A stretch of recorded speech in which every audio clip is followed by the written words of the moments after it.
عن أبي هريرة رضي الله تعالى عنه قال قضى النبي صلى الله عليه وسلم إذا تشاجروا في الطريق ب7 أذرع أو كما قال عليه الصلاة والسلام নবী আলাইহিস সালাতু ওয়াস সালামের জামানায় দুই গোত্রের মধ্যে রাস্তা নিয়ে গন্ডগোল শুরু হয়ে গিয়েছিল। রাস্তা কম দিবে, বেশি রাস্তা ছাড়বে না, যেটা আমাদের স্বভাব। আগেও এমন স্বভাব ছিল, মানুষ তো রাস্তা বেশি দিবে না, অল্প রাস্তা ছাড়ছে, অল্প রাস্তা। কিন্তু সমাজের মানুষ বাদী হয়েছে যে না, এতটুকু রাস্তা দিয়ে তো আমরা চলাচল করতে পারবো, কিন্তু সামানাদি তো আমাদের বাড়িতে নিতে পারবো না, ফসল আমাদের বাড়িতে নিতে পারবো না, কোনো যানবাহন আমার বাড়ি পর্যন্ত যাবে না। সমাজের মধ্যে গন্ডগোল লেগে গেছে। বিশ্বনবী মুহাম্মদুর রাসূলুল্লাহ সাল্লাল্লাহু আলাইহি ওয়াসাল্লামের কাছে বিচার চলে গেল। আল্লাহর হাবিব সেখানে উপস্থিত হলেন। নবী আলাইহিস সালাতু ওয়াস সালাম দেখতে পাইলেন রাস্তাটা আসলে অত্যন্ত কম, 3 থেকে 3.5 হাত জায়গা ছাড়ছে। আল্লাহর হাবিব বিশ্ব নবী মুহাম্মদুর রাসূলুল্লাহ সাল্লাল্লাহু আলাইহি ওয়াসাল্লাম রাগ হয়ে গেলেন। নবী আলাইহিস সালাতু ওয়াস সালাম ফয়সালা দিয়ে দিলেন।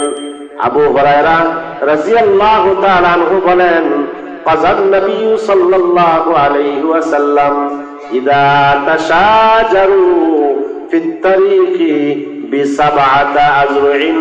আল্লাহর হাবিব বিশ্ব নবী মুহাম্মদুর রাসূলুল্লাহ সাল্লাল্লাহু আলাইহি ওয়াসাল্লাম যখন সাহাবায়ে কেরাম রাস্তা নিয়ে ঝগড়া করছিল, রাস্তা নিয়ে যখন বিবাদ করছিল, আল্লাহর হাবিব রাস্তাকে দ্বিগুণ বাড়ানোর নির্দেশ দিয়েছিলেন। 7 আযরুইন, প্রায় 7 হাত ওসার করে তোমরা রাস্তা নির্মাণ করো, দিতেই হবে। সুবহানাল্লাহ বলেন। কমপক্ষে 7 হাত, 7 আযরুইন। 7 মানে 7, আযরুইন মানে হাত, গজ আসে, কমপক্ষে 7 হাত ওসার। وقال رسول الله صلى الله عليه وسلم اجعلوا الطريق 7 আযরুইন। রাস্তা যখন নির্মাণ করবে, যে কোনো রাস্তা বানাইতে গেলে কমপক্ষে যেন 7 হাত ওসার হয়। কারণ 7 হাত ওসার হলে সাধারণত মিনি যে যানবাহন গুলা, এগুলা বাড়ি পর্যন্ত পৌঁছতে পারবে, অনায়াসে মানুষের ফসল বাড়িতে উঠাইতে পারবে। আর আমাদের চিন্তা ভাবনা পুরো উল্টা। 7 হাত আছে, সেটা 3 হাত কেমনে করা যায়? আগে ভ্যান যাচ্ছিল, এখন যেন মোটর সাইকেলও না যায়। যদিও যাওয়ার অবস্থা থাকে, একটু বৃষ্টি নামলে মাঝখানে বড় একটা খুঁটা মেরে দিয়ে রাখে, গাড়ি যত পার না হওয়ার পরে। এই কথা বলেন ঠিক না বেঠিক? আমি নিজে দেখেছি এই সমাজে, আমি নিজে দেখেছি ঈদগাহ মাঠে আমি গাড়ি নিয়ে যেতে পারি নাই, রাস্তার মাঝখানে ফুটা মারা। কেমন স্বভাব, কেমন স্বভাব! তাই যারা মানুষের চলাচলের রাস্তা বন্ধ করে, সে যেন তার জান্নাতে যাওয়ার রাস্তা বন্ধ করে নেয়। যে মানুষের চলাচলের রাস্তা বন্ধ করলো, সে যেন জান্নাতে যাওয়ার রাস্তা নিজে নিজেই বন্ধ করে নিল, নিজে নিজেই বন্ধ করে নিল। মুসলমান বন্ধুরে আমার, আল্লাহর হাবিব বলেন রাস্তা বন্ধ করা মহাপাপ, আর রাস্তা নির্মাণ করা একটা পুণ্যের কাজ। সুবহানাল্লাহ বলেন। কেমন পুণ্যের কাজ? কয় যেমন মান বানা মসজিদান বানাল্লাহু লাহু বাইতান ফিল জান্নাহ। যেমন একজন ব্যক্তি যদি মসজিদ নির্মাণ করে, আল্লাহ তার জন্য জান্নাতে একটি ঘর নির্মাণ করে, প্রাসাদ নির্মাণ করে। তদ্রুপ মান বানা তরিকান লিন্নাসি বানাল্লাহু লাহু বাইতান ফিল জান্নাহ। সত্যিকারে মানুষ যদি খেদমতের আশায় আল্লাহকে খুশি করার জন্য, মানুষের চলাচলের জন্য যদি রাস্তা নির্মাণ করে দেয়, রাস্তা যদি তৈরি করে দেয়, আল্লাহ পাক রব্বুল আলামিন জান্নাতে তার জন্য প্রাসাদ নির্মাণ করে দিবে, জান্নাতের রাস্তা তার জন্য সহজ করে দিবে। আল্লাহর হাবিব বলেন, তুমি যদি জান্নাতের রাস্তা যদি সহজ চাও, জান্নাতে যদি সহজ ভাবে যদি যাইতে চাও, জান্নাতের রাস্তা যদি খোলা পাইতে চাও, জান্নাতের রাস্তা যদি তুমি ক্লিয়ার চাও, তাহলে মানুষের চলাচলের রাস্তা তুমি ক্লিয়ার করো। মানুষের চলাচলের রাস্তা তুমি ক্লিয়ার করো।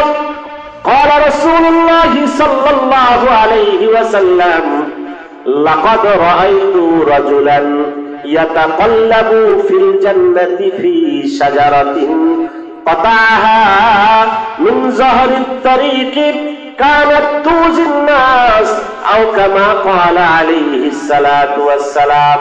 হাদিসের মধ্যে আসছে, আল্লাহর হাবিব বলে, ও আমার সাহাবীরা, শত শত সাহাবীর সামনে আল্লাহর হাবিব সাহাবায়ে কেরামদেরকে বললেন, ও আমার সাহাবীরা শোনো, আমি যখন মেরাজে গমন করলাম, যাওয়ার পরে জান্নাত জাহান্নাম যখন আল্লাহ পাক রব্বুল আলামিন আমাকে দেখাইতেছিল, আমি দেখতে পাইলাম লাকাদ রাআইতু রাজুলান, আমি একজন যুবককে দেখতে পাইলাম। সুবহানাল্লাহ বলেন, একজন সুদর্শন যুবককে দেখতে পাইলাম। ইয়াতাকাল্লাবু ফিল জান্নাতি ফি শাজারাতিন, সে জান্নাতের বাগানের মধ্যে, জান্নাতের ফলের বাগানের ভিতরে আরেক রকমের ফল, বিভিন্ন রকমের ফলের গাছ, সুমিষ্ট ফলের গাছ, বাগানের মধ্যে একজন যুবক স্বচ্ছন্দে আরামে ঘোরাফেরা করছে, হাসি খুশি ভাবে ঘোরাফেরা করছে, যেখানে খুশি সেখানে যাচ্ছে। একবার এই গাছের ফল পেড়ে খায়, আবার আরেক গাছ থেকে ফল ছিঁড়ে খায়। যখন যে গাছের ফল তার পছন্দ হচ্ছে, আমি দেখতে পাইলাম সে ফলগুলা ছিঁড়ে ছিঁড়ে খায়। সুবহানাল্লাহ বলেন। আমি আশ্চর্য হয়ে গেলাম, যুবককে ডাক দিলাম, এ যুবক এদিকে আসো, এ ভাই এদিকে আসো, তুমি এই যে জান্নাতের বাগানের মধ্যে স্বাচ্ছন্দ্যে ঘোরাফেরার অনুমতি যে পেয়েছো, যেখানে খুশি সেখানে তুমি বিচরণ করার সুযোগ তুমি পেয়েছো, যে গাছের ইচ্ছা সেই গাছের ফল তুমি খাইতে পারতেছো, বলো বলো এমন কি আমল তুমি করেছো যে আমলের বিনিময়ে এই মর্যাদা আল্লাহ তোমাকে দিয়েছে? যুবক ডাক দিয়ে বলে, ইয়া রাসূলুল্লাহ, ইয়া হাবিবাল্লাহ, আমি তেমন কিছু আমল করতে পারি নাই। ইয়া রাসূলুল্লাহ, আল্লাহর হাবিব বলেন, কতাহা মিন যহরিত তরিকি কানাত তুজিন নাস। যুবকের উত্তর ছিল, ইয়া রাসূলুল্লাহ, ইয়া হাবিবাল্লাহ, আমি আমার বাড়িটা রাস্তার সাথে ছিল, রাস্তার সাথে আমার উঠান ছিল। সুবহানাল্লাহ বলেন। রাস্তার সাথে আমরা বলি খোলা, অর্থাৎ রাস্তার সামনে যে আমাদের বাড়ির সামনে যে ফাঁকা জায়গা থাকে, উঠান কেউ বলে খোলা, যার যে ভাষা, ফাঁকা জায়গা। ইয়া রাসূলুল্লাহ, আমার বাড়ির সামনে দিয়াই মানুষের চলাচলের রাস্তা ছিল, আর ওই রাস্তার ধারে একটা আমার ফলের গাছ ছিল। সুবহানাল্লাহ বলেন। খুব মজাদার একটা ফলের গাছ ছিল। এই গাছের ফল বড় মজাদার ছিল, আমার খুব প্রিয় ফল ছিল। এই গাছের ফল শুধু আমি খাইতাম না, আমার পাড়ার মানুষগুলাও খাইতো। সুবহানাল্লাহ বলেন। আমার মহল্লার মানুষগুলা এই ফলগুলা খাইতো। ইয়া রাসূলুল্লাহ, শুধু তাই নয়, গরমের মৌসুমে আমি সেখানে মাচা পেরে সেখানে আমি বিশ্রাম নিতাম, সুন্দর বাতাস গায়ে লাগতো, সেখানে আমি আরাম করতাম। অনেক রাত পর্যন্ত বন্ধু বান্ধব নিয়ে সেখানে আমি আড্ডা দিতাম, গল্প গুজব করতাম। কিন্তু ইয়া রাসূলুল্লাহ, ইয়া হাবিবাল্লাহ, এই রাস্তার মাঝে, এই রাস্তার সাথে ধারে এই গাছটা থাকার কারণে যানবাহনের চলাচলের বড় সমস্যা হতো। যানবাহন পারাপার হতে পারত না, সামান নিয়ে পারাপার হতে পারত না, মানুষের কষ্ট হইতো। আমি যখন দেখলাম মানুষের কষ্ট হয়, ইয়া রাসূলুল্লাহ, ইয়া হাবিবাল্লাহ, যদিও এই গাছ আমার বড় প্রিয় ছিল, যদিও এই গাছের গোড়ার সাথে আমার অনেক স্মৃতি লুকায়িত ছিল, ইয়া রাসূলুল্লাহ, আমি মানুষের চলাচলের যেন সহজ হয়, মানুষের সামনাতি নিতে যেন অসুবিধা না হয়, যানবাহন চলাচল করতে যেন সমস্যা না হয়, এই জন্য আমি এই গাছটা কেটে ফেলেছিলাম।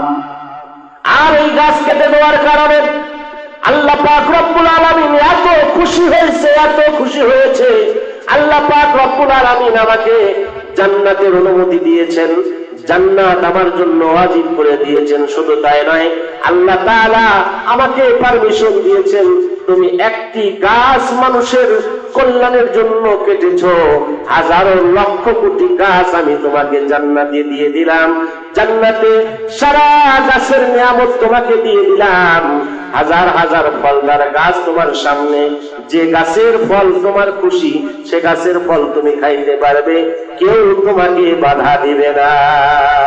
সুবহানাল্লাহ বলে, মুখের কথা নয়, রাসূলের হাদিস। লাকাদ রাআইতু রাজুলান, আমি একজন যুবককে দেখলাম, ফিল জান্নাতি, জান্নাতের মধ্যে, ফি শাজারাতিন, জান্নাতের ফলের বাগানের মধ্যে। সুবহানাল্লাহ বলেন।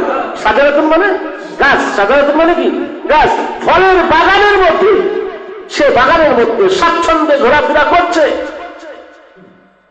যে গাছের ফল সে গাছ ইচ্ছা সে গাছের ফল খাচ্ছে।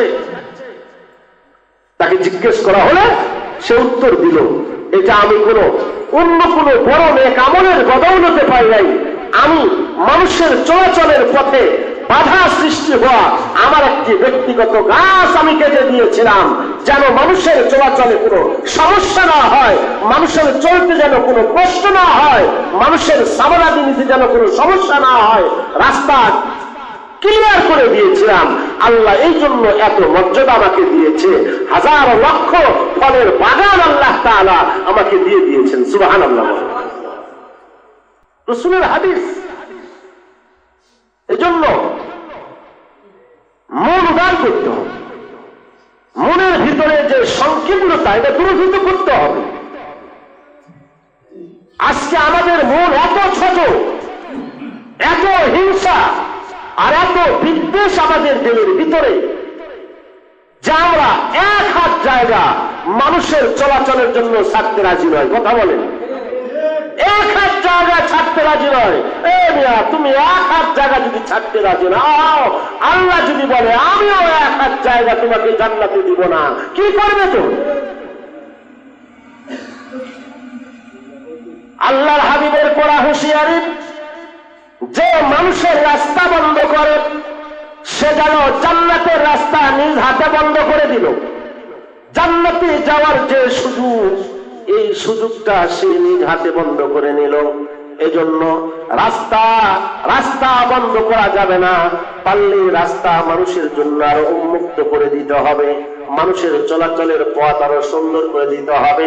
আল্লাহর হাবিব বলেন, ফাআতুত তরিকা হাক্কাহা ওয়া ক্বালু ওয়া মা হাক্কাত তরিক ইয়া রাসূলুল্লাহ, ক্বালা সাল্লাল্লাহু আলাইহি ওয়াসাল্লাম, গদ্দুল বাসারি ওয়া কাফুল আদা ওয়া রাদ্দুস সালাম ওয়া আমরুন বিল মারুফ ওয়া নাহয়ুন আনিল মুনকার ওয়া ইরশাদুদ দাল্লা আও কামা ক্বালা আলাইহিস সালাতু ওয়াস সালাম। আল্লাহর হাবিবের জন্য বলেন, তোমরা রাস্তার হক আদায় করো। যখন বাড়ি থেকে রাস্তায় যখন নামবে, রাস্তায় যখন চলাচল করবে, রাস্তার হক আদায় করো। এমন ভাবে রাস্তার মধ্যে অবস্থান করো না যার দ্বারা মানুষের কষ্ট হয়। সাহাবায়ে কেরাম রাসূলকে জিজ্ঞেস করলেন, ইয়া রাসূলুল্লাহ, ইয়া হাবিবাল্লাহ, মা হাক্কুত তরিক, রাস্তার আবার হক কি, কিভাবে চললে রাস্তার হক আদায় হবে?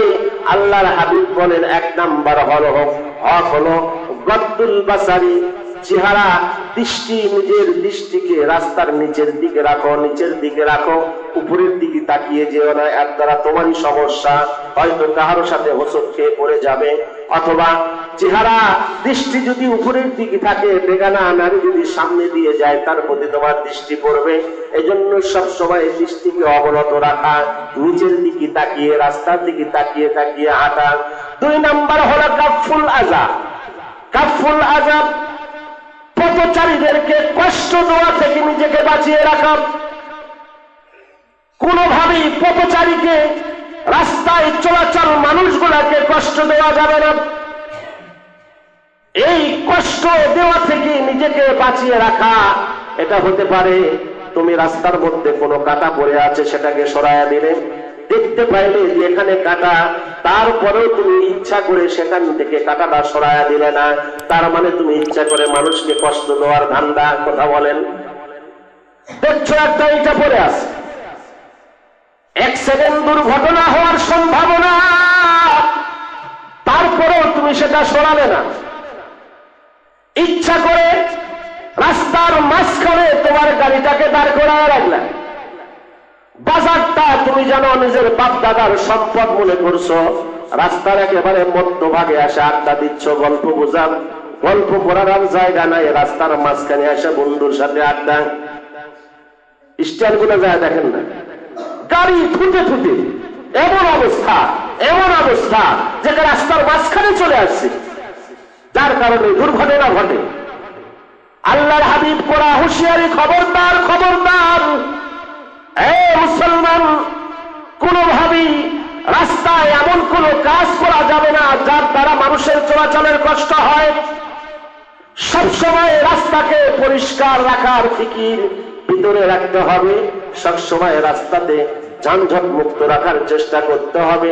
তোমার কারণে যেন রাস্তায় কোনো মানুষের চলাচল করতে যেন অসুবিধা না হয়।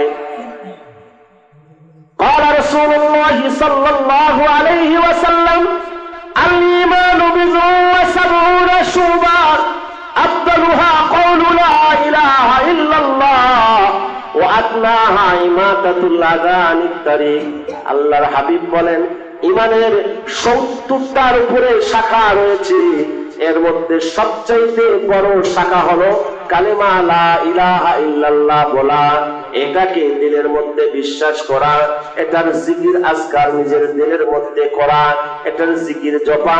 আর সবচাইতে নিচের শাখা হলো ইমাতাতুল আযা আনিত তরিক, রাস্তা থেকে কষ্টদায়ক বস্তুকে সরায়া দেওয়া, রাস্তাকে কষ্টমুক্ত রাখা, রাস্তার মধ্যে কোন রকম অপ্রীতিকর, কোন রকম অশান্তিকর, মানুষের কষ্ট হয় এমন কোন না কাজ করা, এমন কোন কাজ না করাটা হলো ইমানের একটি শাখা। সুবহানাল্লাহ বলেন, ইমানের শাখা বলা হয়েছে। وعن أبي ذر رضي الله تعالى عنه قال قال رسول الله صلى الله عليه وسلم يصبح على كل سلامين من ابن آدم صدقة। আল্লাহর হাবিব বলেন, প্রতিটি মানুষ যখন ঘুম থেকে জাগ্রত হয়, যখন তার সামনে সুপ্রভাত জাগ্রত হয়, সুপ্রভাত ঘটে যায়, সকালবেলা যখন হয়ে যায়, প্রত্যেকটা মানুষের শরীরে অসংখ্য জোড়া জয়েন রয়েছে, অস্থি রয়েছে। কোন কিতাবের মধ্যে পাওয়া যায়, ডাক্তাররা বলেন যে এক একটা মানুষের শরীরের মধ্যে কমপক্ষে 360টার মতন জোড়া রয়েছে। আল্লাহর হাবিব বলেন, এই 360টি জোড়ার প্রত্যেকটি জয়েন্টের জন্য এক একটা সদকা বান্দার উপরে ওয়াজিব হয়। বান্দা যখন ঘুম থেকে ওঠে, তখন এই বান্দার উপরে তার শরীরের প্রত্যেকটা জোড়ার জন্য এক একটা সদকা করা তার জন্য ওয়াজিব হয়ে যায়। সাহাবায়ে কেরাম জিজ্ঞাসা করেছিলেন, ইয়া রাসূলুল্লাহ, 360টি জোড়া, এতগুলি জয়েন, এতগুলো অস্থির সদকা আমরা কেমনে দিব? আল্লাহর হাবিব বলেছিলেন, তাসলিমুহু আলা মান লাকিয়া সাদাকা। সুবহানাল্লাহ বলেন, বান্দা যখন ঘুম থেকে ওঠেন, ওঠার পরে যখন কারোর সাথে দেখা হয়, দেখা হওয়ার পরে যখন বান্দা কাউকে সালাম দেয়, এই সালাম দেওয়ার দ্বারা তার একটা জোড়ার সদকা আদায় হয়ে যায়। সুবহানাল্লাহ বলেন।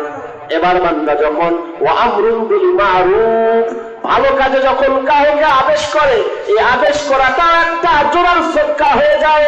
ওয়ানাহিহু আনিল মুনকার, মানুষকে যখন অসৎ কাজ থেকে নিষেধ করে, এই নিষেধ করাটাও তার একটা জোরার জন্য সদকা হয়। ওয়া ইমাতাতুল আযা ওয়া ইমাতাতুল আযা আনিত-তারিকি সাদাকা। বান্দা যখন রাস্তায় চলতে গিয়া কোনো কষ্টদায়ক বস্তু যদি বান্দা রাস্তা থেকে সরায়া দেয়, রাস্তা থেকে যদি সরায়া দেয়, রাস্তা যদি পরিষ্কার করে দেয়, আমার হাবিব বলে এই যে রাস্তা থেকে একটা ময়লা, রাস্তা থেকে একটা ইটার টুকরা, রাস্তা থেকে একটি কাঁটা, রাস্তা থেকে একটা কষ্টদায়ক বস্তু যে সরায়া দিল, এই সরায়া দেওয়ার বিনিময়ে আল্লাহ পাক রব্বুল আলামিন তার শরীরের এক একটা জয়েন্টের সদকার সওয়াব তার আমলনামায় দিয়ে দেয়। আল্লাহু আকবার বলেন, আরে চিল্লান আল্লাহু আকবার। এভাবে বান্দা যখন ভালো কাজগুলি করতে থাকে, যত ভালো কাজ করে, নামাজ পড়ে, নফল পড়ে, জিকির আজকার করে, কোরআনের তেলাওয়াত করে, এক একটা জোড়া, এক একটা জয়েন্টের, এক একটা অস্থির সদকা আদায় হয়ে যায়, সদকা আদায় হয়ে যায়, সদকা আদায় হয়ে যায়। সুবহানাল্লাহ বলেন। আজ আমাদের ফিকির নাই, আখিরাতের ফিকির নাই, যার কারণে নবীজির আদর্শগুলো আমাদের মধ্যে নাই। নবীজির আদর্শ ভিতরে নিয়ে আসেন, তেল পরিষ্কার হবে, আল্লাহর সাথে সম্পর্ক হবে, রাসূলের সাথে সম্পর্ক হবে। আর আল্লাহর সাথে যদি সম্পর্ক হয়, রাসূলের সাথে যদি সম্পর্ক হয়, ঠিকানা কোথায় বলেন? ঠিকানা কোথায়? জান্নাত। আল্লাহ পাক রব্বুল আলামিন রাসূলের এই মহান সুন্নাত বেশি বেশি মানুষের চলাচলের জন্য, মানুষের সামানাদি পারাপারের জন্য রাস্তা নির্মাণ করা এবং রাস্তাকে সবসময় কষ্টদায়ক বস্তু থেকে মুক্ত রাখা, রাস্তা থেকে কষ্টদায়ক বস্তু সরাবার মন মানসিকতা আমাদের প্রত্যেকের দিলের মধ্যে তৈরি করে দেব। আমিন বলেন। আসসালামু আলাইকুম প্রিয় ভাই ও বোনেরা, আপনাদেরকেও আহ্বান করছি চ্যানেলটি সাবস্ক্রাইব করুন, ভিডিওতে লাইক দিন আর আপনজনদের সাথে শেয়ার করে ছড়িয়ে দিন কল্যাণ।